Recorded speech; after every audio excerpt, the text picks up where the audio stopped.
Hey, everybody. Steve and I have over 20 years of experience as therapists and a whole lot longer than that as addicts in long-term successful recovery. We know better than anyone what works and what doesn't to break out of porn and sex addiction, to heal betrayal trauma, and to reclaim your relationship. And we've gone ahead and poured all of our personal and professional recovery and healing experience into a first-of-its-kind program for addicts, spouses, and couples. We call it Dare to Connect. At least 4 times every week, we engage with you in real time, in the trenches, giving you the knowledge and tools to take back your life and relationship. Whatever else you guys have done on your journey for healing and recovery, we guarantee you have never done anything like this. We've made all the mistakes so you don't have to. Please don't reinvent the wheel. Guys, come on, let's get real. Tomorrow never really comes. Don't wait one more day to change. Claim your free 2-week trial today at daretoconnectnow.com.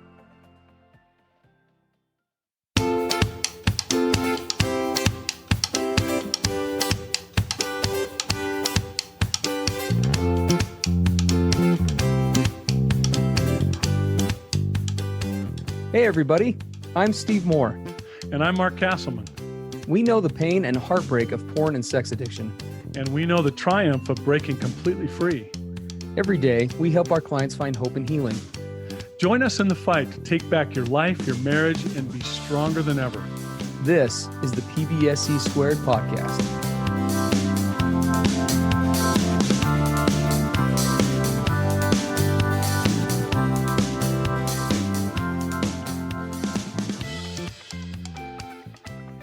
Hey, everybody, Mark and Steve on the PBSE podcast. We got a question and description of a situation from a PBSE listener, a partner, that's actually more common than a lot of people would suppose.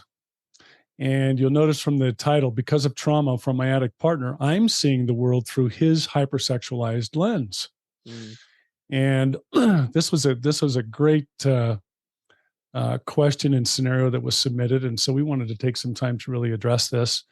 So let me paraphrase kind of what she described her situation, but then I want to get into her question. So she's been in a relationship with her partner for a number of years, and his sexual addiction came to light, different sort of relationships he had with people outside their relationship, and different things with girls and scanning and, all of the things that go on. And all of this came to light. And of course, you can imagine how incredibly difficult this was for her. But they started to do some work, started to listen to these podcasts for about the last 3 months or so. And then she says along the way, something happened with her, for her, to her, however you want to say it. And here's how she describes it. She says, I feel like I now understand, to maybe an uncomfortable degree, what's going on in his head when we're in public and an attractive girl is nearby. Y'all talk about scanning a room, in quotes, but now I feel like I'm the one scanning, right? So she's saying this is the partner. I obsessively scan every environment looking for the girls I know he'll view that way. And then I become crippled with anxiety when I see one. After that, I'm full of resentment that this is how I exist in the world now. I can't even run basic errands, and it happens whether he's with me or not. I feel like I can't stop viewing the world around me through his eyes. What does it matter if I'm attractive if he finds everyone else more attractive? How do I grow myself so that I don't keep viewing the world through this lens? I am an otherwise very confident person who knows who they are. His obsession with other girls is crippling for me. And as much as I can understand this addiction or understand its roots, I cannot seem to get past this. I have a personal therapist, and I'm working on building back my self-confidence, but it seems like I'm hitting a wall when it comes to shutting off this part of my brain that views the world through his, quote, hyper-sexualized lens. Thank you so much for any guidance you can provide. He and I are both so grateful for the work y'all do. You truly discuss this topic in a way that no one else does, and it really resonates. Your authenticity is palpable. Thank you. Well, that is quite the submission, and we That first of all, is. yeah, we appreciate the compliments. It's very kind of you. We're glad that you're finding the podcast helpful, and definitely, she was really descriptive in her message, and I really appreciated and could kind of put myself in that just place a little bit of the insecurity and reeling from this recent betrayal that's only several months in the making as far as her journey in it goes, and being in that place of insecurity and that this hypervigilance that she refers to. She talks about seeing the world through his lens is so common with spouses in different forms that we work with, and it is absolutely heartbreaking and very understandable. You know, there's this toxic with betrayal comes this really toxic cocktail of a number of different factors, right, that really impact the psyche. And if we were just to dial into a few of them, first of all, you have this complete loss of trust, right, with this complete amount, this mounting evidence that says, among whatever else it says, he's not choosing me, right? He's not choosing me. He's choosing someone else, something else, other people, right? I thought I was the one chosen, and I'm not. And no matter what I do, I'm never going to be able to compete with all of that or all of them. Yeah, that Just element of never measure up. competition comes in for sure. Mm-hmm. Yep, and so there are a lot of factors that play a role in this, and obviously these podcasts are fairly brief, but we're going to do our best to try to address some of these things and give this listener some things to consider and some things to kind of bring to bear as you navigate this journey. The first thing, we applaud you for having a therapist, a personal therapist. I think that's great. We hope that it's somebody who specializes in betrayal trauma specifically, if at all possible. And so there's a very good chance you may have already discussed some of this with them. But if you have not yet, one of the best ways to utilize a therapist right out the gate when you're dealing with something like this is, I guess this is just the term I use for it. There's probably others, but you really want to use that therapist and leverage them to the best of your ability in terms of taking you through kind of a trauma mapping, right? Examining the different facets of trauma and what that's looked like for you. We talk on the program occasionally about simple versus complex trauma, right? And the big difference between those being simple trauma usually is characterized around a specific type of trauma, betrayal in this case, that's kind of an isolated event where we've never experienced this kind of a trauma before, at least not on a significant enough level, quote unquote, for the brain. And there's a whole set of dynamics that come with simple trauma. I guess you could say pros and cons, quote unquote, for better or worse. That you need to be aware of versus complex trauma, which oftentimes develops when there's, the brain identifies kind of a long-standing pattern in some way, shape, or form of betrayal, whether it's, a long history with male romantic or non-romantic people in your life, or maybe betrayal or neglect, or different forms of abuse, sexual or other types of abuse, as a past that can also play a role in and can dictate a lot of what's going on in the brain kind of in these early stages. And so we won't go into that a ton today. We talk a lot about that on other podcasts. We'd refer you to other episodes for that. But you want to understand the enemy the best that you can and the obstacles you're up against. And sometimes with therapists, it's hopefully that's where you guys began. It's not uncommon to oftentimes just jump right into treatment without taking the time to look at that. So definitely something you want to spend some time on. And that's super important, because if you don't look at the simple and complex trauma history, it can become very confusing about, why am I overreacting to my partner's, behaviors? Why am I overwhelmed with these obsessive thoughts? Where are these triggers coming from? And, where do they come from? Why am I so weak? Why am I so disturbed? And you can become overwhelmed by taking too much on yourself, not realizing that this trauma history is playing a huge role, and that this situation with your partner is just simply a triggering event. But there's a whole lot more going on here. Yep. Different types of trauma will elicit different types of responses in different situations. And so mapping that out as much as you can really puts you, I think, in the driver's seat of leveraging therapy sessions and just your own recovery, in kind of the best, most efficient way possible. Yeah. But let's go beyond that.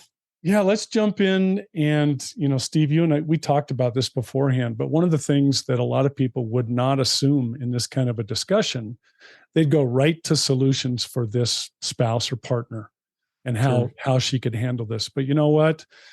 For you and me, is in the work that we do and for ourselves in recovery, the first place we got to start is with her partner's side of the street on this. What is he doing to provide Yeah. a safe and recovering environment, which is a top priority in how to manage this in a healthy way for her? So let's talk Absolutely. about his side of the street on this for a minute. Yeah, and I think this is so important to talk about, his versus her side, because this is oftentimes where I see, I would say maybe even some, at least in the early stages, kind of a majority of the conflict between spouses where it comes from.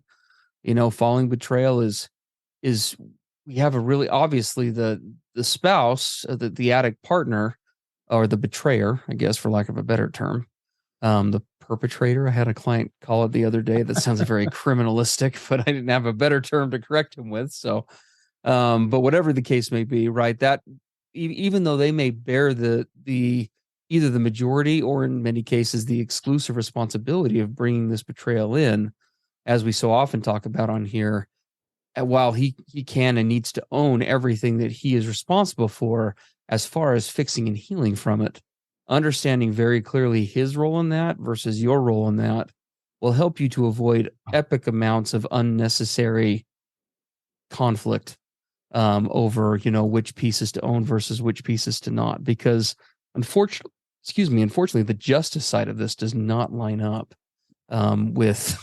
with the reality side of this. There are pieces to this that only you can fix, but there are also likewise pieces that he does need to take responsibility for. And one of those is creating an environment for your healing to be optimal, right? You are the one who has to do the healing. As the one who has been betrayed, only you can truly be in the driver's seat for that healing to happen. But that does not abdicate a partner in any way from responsibility in owning the fact that their job is 100% providing the optimal growth medium, I guess you could say, for your healing to occur in. And there are a lot of pieces tied to that. The submission doesn't say specifically. We know that this partner wrote in and said that she does have she has a therapist, which is great. But is he engaged in the therapy process? Is he working on him? As far as her healing goes, him working on him is helpful indirectly because so many of us addicts, we struggle with many things, but one of those being, especially in the early stages, accountability, right? And even an understanding of the significant level of impact of what's going on. So, a therapist or somebody, and others, to be fair, can play a role in this, but a therapist is a great point for providing some of that context and helping to develop out, among other skills, right? This ability just to empathize, Mm-hmm. connect with your pain, right? To be able to even lean in with that pain, to be able to hear you, really hear where you're coming from and what is really going on for you. It's no secret that addicts really struggle majority of the time with their capacity to even connect with their own emotions, much less with those of other people in a healthy way. And so developing out that skill set is huge. Along with another big one would be transparency, right? Being willing to own his behaviors and tendencies. Again, that ties in with the therapy piece, being able to recognize and own on a consistent level, this is where I'm at. This is a full accounting of what's gone on. And creating and being responsible and being proactive in the driver's seat in terms of, creating an accountability process for the partner, right? In terms of what behaviors are going on when and how that's looking today. Yeah, and a lot of times, guys will become very frustrated with this process when they see that their partners or their spouses are, obviously overwhelmed by these obsessive thoughts. What is he looking at? What is he doing? Where are his eyes going? Right, and all of this is going on. Guys can become very, very frustrated by that and feel helpless. How can I fix this? I can't control what she's thinking, Mm. right? And they miss this whole point of, are you, as the guy, being proactive in your recovery efforts? Are you Yes. leading out? For example, if this whole being in public space is a big issue, do you have a plan as a guy in recovery for going into public? Do you share it with your partner? Hey, we're going to go to the mall later today. Here's my plan for me and for you to be safe. Yeah. And you share it with her and you go over it so that she knows what that you're proactively leading out in this process. And then when you're in that public space, you can continue to touch base, talk about how it's going, and talk about what you're doing, right? This whole just being proactive and leading out, I love a term you use, Steve. Does he go out in front of her and bushwhack, right, in the recovery process? Like they're in the jungle, this jungle of recovery and healing. And instead of hanging back and waiting for her to remind him or call him out or apply pressure, does he walk out in front of her and start whacking away at that jungle to clear the path ahead of them? Yeah. Very big part of this. No, absolutely. Well, and there are other pieces to this as well, right? Having a 12-step group, being able to connect with other guys in the process who have been involved in betrayal, and hearing their stories, hearing where they're at in the recovery and in their recovery process. What does that look like for them? Are all having a place to vent and to open up and practice skills like being vulnerable and opening up about feelings is just so critical for the addicts that we work with. And there are lots of other pieces. And wouldn't it be great if there were a spot or a place where all those pieces came together, all of them? Yeah, the Cheers theme song comes to mind, right? Sometimes you wanna go where there is such a place where those things are provided. Most of you who've been listening to the podcast for a while are familiar with our by this point are familiar with our Dare to Connect program, which has been active for about a year and a half. If you like what you hear here on the podcast, may we humbly, but not so humbly, suggest that if you like the content here, you will love the Dare to Connect program. Currently, the price for that is $195 a month, which includes over 12 hours of content every single. Well, it's far more than that actually. It's like 15 hours of content every single month. For addicts, spouses, and partners, we have groups on Mondays, Wednesdays, and Fridays for each of those demographics, as well as now brand new addict and partner support 12-step integrated, professionally facilitated, curated groups on the weekends, on Sundays. We continue to evolve Dare to Connect into, as much as it possibly can, being a one-stop shop for recovery. To be able to hear, to be heard, to connect, to get professional input and support, at the same time enjoying the benefits and convenience of anonymity, convenience of accessing that sort of content anywhere, and being able to do it at a price that basically is essentially the cost of a therapy session, at least, and for many of you, less than that. And that 15 hours of monthly. Well, is that? Yeah, I guess it. Yeah, is that? It is. I lost track of how. It's 16 hours. Yeah, it's more like 16 hours a month, and that is actually with us, with me and Steve. Correct. Live. It's not just recorded content in a video library. It's us. No, you can interact with us, ask us questions, get answers. This week we're doing open mic week, and so it's essentially ask whatever questions you've got that are lingering and hanging out in recovery. This it was interesting. This last week, actually, we had on the program, we have a lot of guest speakers now and are doing a lot of things to kind of change the game that way. And Mark's wife actually came on the program this last week, and we had one of our addict partners who actually spoke really powerful about how he communicated to us during one of the groups about how impactful hearing her story and her perspective of her and Mark's recovery history, how much that helped to instill this sense of empathy and being able to connect in new ways, right, with his wife's pain and what she is going through. And anyway, we could just say endless amounts of stuff about the good things happening there, but please come do check that out if you haven't already. Come join us in the group. You'll be glad you did. We are so confident in it. We are offering a 2-week free, no obligation trial with that right now. You can find that at daretoconnectnow.com. Come over, see what it's all about, and see how we are changing the world of recovery with the first of its kind on the planet program. Yeah. with that being said, so there are obviously lots of things that have to be done on his side of the street, but it is also important equally to be able to divvy up and recognize the other side, right?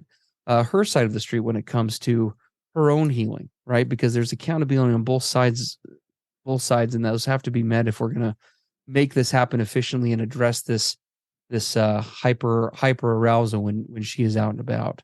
And so, I mean, there's a lot to own there. I've been talking a lot. Mark, you want to lead us into that? Yeah, let's kind of talk real quick about her side of the street. One of the key things that we cannot say more strongly is she must have her own support system separate from him. Absolutely. Right? She cannot look to him for her stability, for her peace of mind, for not being overwhelmed by all these different kinds of thoughts. She needs to have a support system that's outside of him, and so that can include a group support, a therapist, a sponsor in 12-step, and all of those things coming together at Dare to Connect. So Yes. that support system that she can lean on, regardless of where he is or isn't in any given moment. The other one I think is crazy important is being able to get into the place where she can learn how to clearly state her needs. Here's what I need from you in these public spaces, or with whatever it is. It could be if they're at a movie or they're watching television or they're wherever, or she knows that he works in an office space where women are present. Here's what I need from you. And then being able to set and enforce very clear, healthy boundaries. Mm-hmm. And that's an art form. It's a skill that you learn because we're not accustomed to setting those clear boundaries and enforcing them. We often don't know how, and we're often not very good at stating our needs.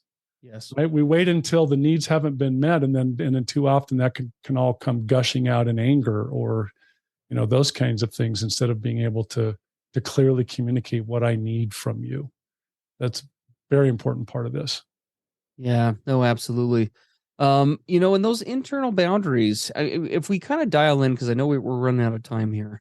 But before we get into kind of the coupleship side of things, specifically addressing this issue of like the hypersexual arousal, right?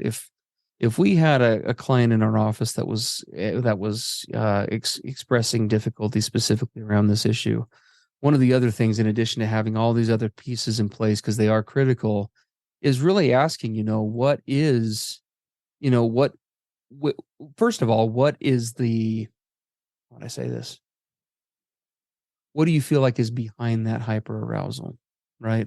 In other words, not just this idea of, obviously you're comparing, other women to yourself, and there's that dynamic going on, but why? What is that doing for you, right? What level of safety is that is your brain trying to meet with that? Oftentimes, when we're in trauma like this, it makes sense. We enter into that competitive stage where spouses will unfortunately try to compete, right, with a partner's triggers, or acting out partners, or whatever the case may be. And the reality is that, as we've talked about oftentimes on the program, because of the nature of sexual compulsion and because of how fantasy works in the brain and lust and all the other things that we address, is that you will never be able to compete with his fantasy-based thinking. Nor should you, because when he's engaging with his addiction, he's engaging with an illusion. And that applies whether the partners are real or fake, for a variety of reasons, okay? Synthetic and virtual versus actually present.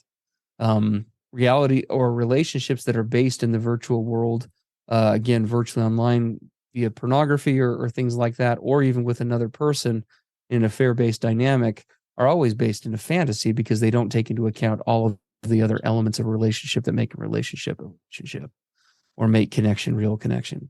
And no one will ever compare in a healthy way to those things. And so shifting out of a headspace of trying to find safety through superiority over those, or trying to control his responses or what he views or what he sees, over to a place of holding internal boundaries, right, with oneself, and developing out a support system that builds up one's own internal adequacy while letting go of his choices and what his addiction is choosing is critical here. There's a lot of other pieces to this, and we may even need to address some more of this on another podcast another time. But yeah, with a spouse, just getting all of this outside support so you can attend to your own mental, emotional, and physical health and well-being. Understanding how obsessive thoughts work, learning how to shift in the moment, how to develop your own internal self-confidence and worth, regardless of where he's at or not. Right? All of those are very important internal mechanisms, rather than trying to find safety by controlling him. Yes. And then finally, as we finish up, if we talk about their side of the street, in other words, as a couple, one of the things that comes to me, and this is a very advanced concept, and we know, as we say it on this podcast, it's no easy thing that we're stating, but this concept of, are we best friends standing side by side facing a common enemy? The common enemy being his previous or current struggles with scanning and all the things that go along with that, and her being pulled into that obsessive, thinking pattern as well. That's the common enemy that you face together side by side as a couple. Yeah. And can you look at that together? Right? That's their side of the street. You brought up before we started today, Steve, let's say that you're at the mall. You're pulling up to the mall, and if anyone shops at the mall anymore, yeah, let's say or the public swimming pool or the wherever it is, it's very difficult for you. First of all, we hope that the guy in this situation, that he has a plan already in place for going to that public space, and that he shared that plan with his partner in advance. Here's what I'm going to do so we can both be safe. But let's say that this is also in the moment. Let's say you get there, and you as a spouse or partner, let's say you're having a really bad day. You're really vulnerable. You're really fragile. Can you look at your partner, this guy in recovery, and say, hey, you know what, man, going into this public space right now, I'm really feeling fragile. I'm feeling these obsessive thoughts. And can he, in that moment, get on her side and reassure her and come up with a plan in that moment? How are we going to navigate this together? How are we going to collaborate together in this moment so that we can stay unified? Yeah. So I can meet your needs. Right? That's the friends being on the same side facing a common enemy. Absolutely. Absolutely. Rebuilding trust in a dynamic like this is so difficult. And for you spouses, we really do, again, connect with the difficulty here is, there's this tremendous amount of fear, and I'd probably even say terror, and almost a paralyzing inability to be able to trust, can he choose you again? And that openness to the process on your end as he trust but verify, right? But as he makes those steps to make changes, to be able to show up, to be able to choose you again. There's a whole side of this that we haven't even talked about today, to be honest, with regard to, the inter-spouse kind of the dynamic, and we'll have to address that another time. But we really do honor and appreciate each spouse who finds themselves in an all too familiar situation like this. And appreciate you taking time with us on the podcast. We're already way over time, mostly due to me. So apologize for that. If we love hearing from you and we love getting new questions, please do. If you have a question you would like addressed on the podcast, you can forward that to us. There's a contact form at pbsepodcast.com. And again, please, if you enjoy the content that you are hearing here on this podcast, there's just no other way to say it. There is no better financial recovery-based, bang for your buck option that we are aware of on planet Earth than the program that we have created and provide. So please come give us a check over at daretoconnectnow.com. We'd love to have you give that trial a go and welcome you into the family. So, all right, everybody. We'll see you next time on PBSE. Take care, everybody. Bye-bye. Everything expressed on the PBSE podcast are the opinions of the hosts and the participants and is for informational and educational purposes only. This podcast should not be considered mental health therapy or as a substitute thereof. It is strongly recommended that you seek out the clinical guidance of an individual qualified mental health professional. If you're experiencing thoughts of suicide, self-harm, or a desire to harm others, please dial 911 or go to your nearest emergency room.